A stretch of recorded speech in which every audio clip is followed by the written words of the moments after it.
The morning sun spilled through the kitchen window, casting a golden glow over the modest three-bedroom house on Maple Lane.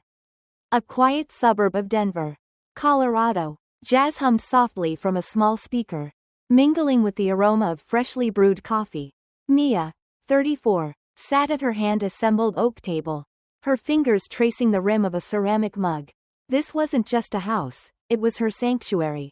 Her triumph. Her defiance against a childhood of chaos. For 12 years, Mia had worked relentlessly, juggling a day job at a graphic design firm and night shifts at a local diner. No vacations longer than a weekend. No splurging on designer bags. No late-night parties with friends. Every sacrifice had one purpose: to own a home with her name on the deed. The house wasn't glamorous. No sprawling backyard. No fancy chandelier. Just sturdy hardwood floors with a few scratches from the day Mia moved in alone. Hauling boxes until midnight, but to her, it was perfect. The soft creak of the floorboards. The way the light danced across the walls. The absolute stillness of a space that answered to no one but her. It was the peace she'd craved since she was a girl. When arguments echoed through thin apartment walls and stability felt like a fairy tale. Her mother, Evelyn, had once told her, "Mia, you need something that's yours. Something no one can take away." Those words had burned into her soul, fueling every overtime shift, every skipped outing, until she held the keys to this house. Paid for mostly with her own sweat. Not a bank's loan. Mia cherished every inch of Maple Lane. She'd hung a faded photo of her mom in the living room. Painted the bedroom a deep indigo without asking anyone's permission. And sat each evening by the window, watching the sunset paint the sky in hues of fire. Her friends, most married with kids or living in trendy downtown lofts, didn't get it. "Isn't it lonely?" they'd ask. "A condo's easier. You know, maintenance included." But Mia didn't want easy. She wanted freedom. Freedom to blast jazz at 7 a.m. To leave dishes in the sink if she felt like it. To say no to anyone who didn't respect the life she'd built. This house was her exhale. Her proof that she could stand on her own. But peace, she was about to learn, is a fragile thing when family comes knocking. Late one evening, as Mia lounged on her thrift store armchair, the phone buzzed, shattering the quiet. The screen flashed. Sophie. Her younger sister. A name she rarely saw. Sophie, 30, was married to Caleb, a 32-year-old former musician who hadn't held a steady job in years. They had 2 kids, Liam and Ava, and lived a life straight out of an Instagram reel, always chasing the next adventure. Posting sunlit photos of desert hikes or beach sunsets with captions like, "Live bold. Love free." Mia and Sophie were opposites. Where Mia craved roots, Sophie saw them as chains. "You live like you're already retired." Sophie had once teased, "I'd rather burn bright for a year than fade in a cubicle for 40. Mia answered, and Sophie's voice cracked through the line. Raw and desperate. "Mia, we're in trouble. We've burned through everything." The words hit like a punch. Sophie explained how she and Caleb had sold their small house in Tucson, cashing in on a hot market to fund their dream. A year-long road trip across the U.S. in a van.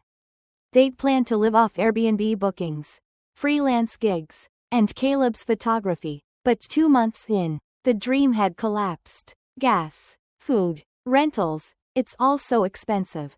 Sophie sobbed. The kids are exhausted. Liam keeps asking for his old room. Ava's been coughing for days. "Mia, can we stay with you? Just for a bit, I swear." Mia's heart sank. She glanced around her kitchen. At the soft glow of the pendant light. The quiet she'd fought so hard for. Letting Sophie's family in would mean surrendering this sanctuary. "How long is a bit?" she asked, her voice steady but tight. "Maybe 8, 10 months, Sophie said. "Just until we get back on our feet. Caleb can find work. I'll hustle online. The kids need a stable place to study. We'll stay out of your way. I promise." Mia's mind raced. Her house was perfect for one. One bedroom was her office. Another stored her art supplies and treadmill. 4 more people, 2 adults, 2 kids, would turn her haven into chaos. She took a deep breath. "Sophie, I hear you, and I'm sorry you're struggling. But I don't think living together is the answer." She offered to cover part of their rent for a few months and connect them with a realtor friend to find an affordable place nearby. It felt like a fair compromise. A way to help without dismantling her life. Silence stretched across the line. Then Sophie's voice turned sharp. So, you're saying no? Mia exhaled. I'm not saying no to helping. I'm setting a boundary. This house is my space. My peace. I've worked years for this. And I can't upend it. Sophie's tone grew colder. We're sleeping in a van. Mia. Ava's sick. Liam cries every night. You've got a 3-bedroom house. And you're telling me there's no room for your own family? Mia bit her lip, fighting the guilt tugging at her. I'll send you $2 tomorrow for a rental deposit, she said firmly, but I can't let you move in. The call ended with a bitter laugh from Sophie, followed by a click. Mia thought that was the end of it, but she'd underestimated her sister. By morning, her phone was buzzing with calls from her mother, Evelyn, 61, whose soft voice carried a razor's edge. Mia, are you really going to let Sophie and those kids sleep on the street? She asked. No greeting, just accusation. Her father, Henry, 67, was blunter. You've got a big house and a big ego to match. Your sister's begging, and you're turning her away? The pressure didn't stop there. Sophie took the fight public, posting a tear-soaked status on Facebook. When your kids are shivering in a van and the sister you looked up to slams the door in your face, you learn family isn't always home. Sometimes it's the coldest place of all. Comments poured in. Cousins, old classmates, even distant aunts Mia hadn't seen in years. 3 bedrooms for one person? That's just selfish. One wrote, how do you sleep knowing your niece is sick? Another demanded. Mia's name was dragged through a digital mud, painted as the heartless villain in Sophie's sob story. Mia sat in her living room, the glow of her laptop screen casting shadows on the walls. She didn't want to fight online, but silence was being twisted into guilt.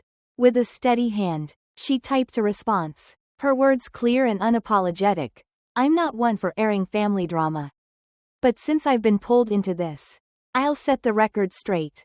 I offered money for rent, connected Sophie with a realtor, and invited her family into my home to talk. I love my niece and nephew, but I said no to them living here for nearly a year with no plan. Love doesn't mean giving up the peace I've sacrificed my youth to build. The post sparked a firestorm. Some praised her honesty. Boundaries aren't betrayal, one friend commented, but others doubled down, calling her rigid, cold, even cruel. Sophie fired back with a private message. You humiliated me in front of everyone. Don't be shocked when they all turn against you. Then she blocked Mia. As Mia closed her laptop, the house felt quieter than ever. But heavier too. She'd drawn a line. But at what cost? Her family saw her as the enemy. Her name was tarnished online. And the peace she'd fought for was under siege. Yet, deep down, she knew this wasn't about a house or a spare bedroom.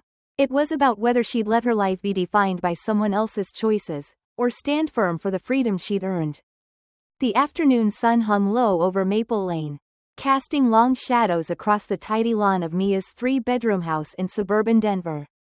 Inside, the air was thick with the scent of lavender wax melts, and the soft hum of a jazz playlist filled the cozy living room. Mia, 34, was in the backyard, the rhythmic buzz of her lawnmower cutting through the quiet Saturday.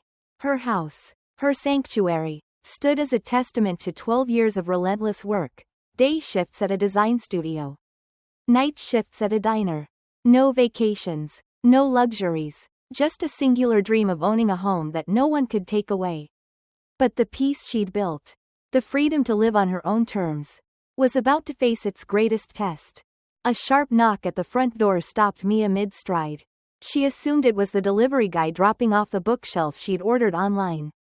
Wiping sweat from her brow, she opened the door, and froze. There, on her porch, stood her younger sister Sophie, 30, her husband Caleb, and their 2 kids, Liam and Ava. Suitcases cluttered the steps, and Ava clutched a tattered teddy bear, her eyes red from crying. Liam, hair mussed like he'd just woken up, yawned and leaned against his dad. Sophie's face was calm, almost rehearsed, as she offered a faint smile. Good morning, sis, she said, As if this were a casual visit. I knew you wouldn't let us struggle for long. Mia's stomach twisted. Just a week ago, she'd refused Sophie's plea to let her family move in for 8 to 10 months after their cross-country van adventure crashed and burned. Sophie and Caleb had sold their Tucson home to fund the trip, only to blow through the money in 2 months on Airbnbs, gas, and freelance gigs that never paid. Mia had offered $2 for a rental deposit and a realtor's help. But she'd drawn a line. Her home, her haven, wasn't open for an indefinite takeover. Sophie's bitter response, and the family's ensuing attacks, had left Mia reeling. But she thought her boundary was clear. Now, here they were, uninvited, with bags packed and expectations high. "What are you doing here?" Mia asked, her voice low, fighting to stay calm. Sophie sighed, like Mia was the one being difficult. "We came to talk, properly this time." The phone call got heated. "I figured you'd understand if you saw us in person. You've always had a soft heart." Mia's eyes flicked to the suitcases. "And you brought all your stuff just to talk?" Sophie's smile tightened. "Mia, we're exhausted. Ava's been coughing for days. Liam's miserable. Can we at least come in, have some water, and talk like normal people?" Mia's heart clenched as she looked at Ava, rubbing her eyes, and Liam, clinging to Caleb's shirt. She loved those kids, but reason held her firm. This wasn't just a chat, it was an ambush. "Come in," she said, stepping aside, "but just to talk, nothing more." Sophie's eyes flashed with a quick, triumphant glint before she softened her expression. Ushering her family inside, Caleb, silent until now, dragged the suitcases in without asking, stacking them against Mia's living room wall like they were already moving in. Mia led them to the living room, keeping her distance, arms crossed. "Talk," she said, her tone clipped. "What's the plan this time?" Sophie sat on the armchair, smoothing her hair like she was about to pitch a business deal. "Just 10 months, max. We won't be any trouble. Caleb can handle chores. I'll cook, clean, watch the kids. You won't even notice us." Caleb nodded, finally speaking. "We're not here to mooch, Mia. We just need a reset." "And after 10 months? Mia cut in, her eyes narrowing. Sophie hesitated, her rehearsed confidence faltering. "If things are stable, we'll rent our own place. If not, we've seen some cheap flights back to Arizona. Maybe we'll hit the road again." Mia let out a dry laugh. "So, you want to live in my house for a year? And if it doesn't work out, you'll just take off? You think that's fair?" Caleb's jaw tightened. "We thought you'd be more understanding. You know, family and all." Mia turned to the window, her reflection staring back in the glass. "You sold your house with no backup. Spent every dime on hotels, restaurants, no savings, no plan for the kids. And now you're here, expecting me to rearrange my life to fix your mess." Sophie stood, her face flushing red. "So now you're lecturing us? You always think you're better, Mia, stuck in your boring little routine. We're living, daring to dream. And you're just scared." The room crackled with tension. Ava's soft sobs broke the silence, and Liam buried his face in Caleb's shirt. Mia's voice turned ice cold. "Daring doesn't mean dumping your responsibilities on someone else and calling it freedom. You have 10 minutes to pack up and leave. I'll call a cab if you need one." Sophie's eyes widened, a mix of shock and fury. "You're really doing this? Kicking us out?" Mia didn't flinch. "I'm not kicking you out. I'm saying no." Sophie's face contorted, her voice a hiss. "You've changed, Mia. You used to say you'd always be there for me. What happened to that?" Mia met her gaze. "I said I'd be there. Not that I'd carry your mistakes." 10 minutes. Sophie. Caleb grabbed the suitcases, muttering, "We won't bother you again. But you'll remember this. Turning your back on family." Sophie scooped up Ava, grabbed Liam's hand, and stormed out, leaving the door swinging in the cold afternoon breeze. Mia stood alone, her hands trembling around the doorknob. The emptiness in her chest wasn't anger or triumph, it was a heavy, hollow ache. She'd held her ground, but the storm was far from over. Less than 24 hours later, her phone lit up with a call from her mother. "Evelyn, Mia, did you really throw them out on the street?" she demanded, her voice thick with tears. Sophie said you watched Ava cry and pointed them to the curb.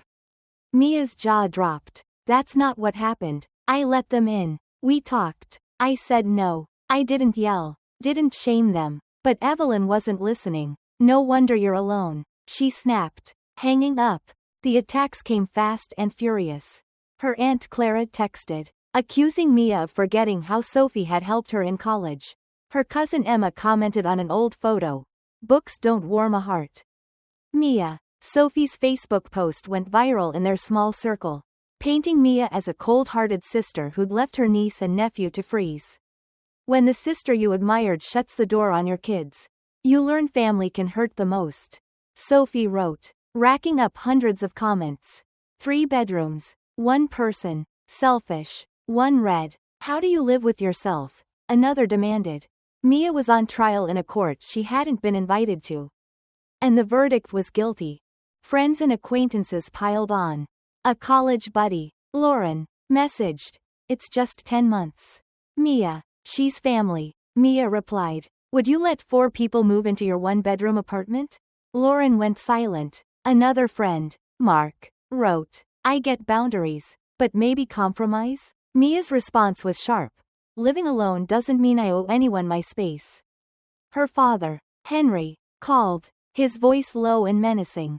The whole family's watching. Mia, they're calling you the Ice Queen. You happy now? Mia leaned back on her sofa, staring at the ceiling. The piece she'd built wasn't crumbling because she was wrong, but because she'd dared to say no. She posted a calm, detailed response on Facebook, laying out the truth, the money she'd sent, the realtor she'd offered, the talk in her living room. I love my family, she wrote, but love doesn't mean surrendering my home to choices I didn't make. Some supported her, but Sophie's final email hit like a dagger. You turned everyone against me. Enjoy your stone fortress, Mia. When you need someone, no one will be there. Then she cut contact. The fallout was brutal. Mia's friend list shrank. Her phone went quiet, and her family branded her heartless. But a month later, as she sipped tea on her porch, a conversation with an old yoga friend, Hannah, shifted something. I read your post, Hannah said, her voice warm. People are mad because you had the guts to stand up for yourself. Most don't. Mia smiled. A weight lifting. She wasn't alone, she was free. Back in her house, the soft glow of her living room wrapped around her like a shield. Mia had lost battles, but not herself. She'd learned that real love respects boundaries. And the life she'd built was worth every fight.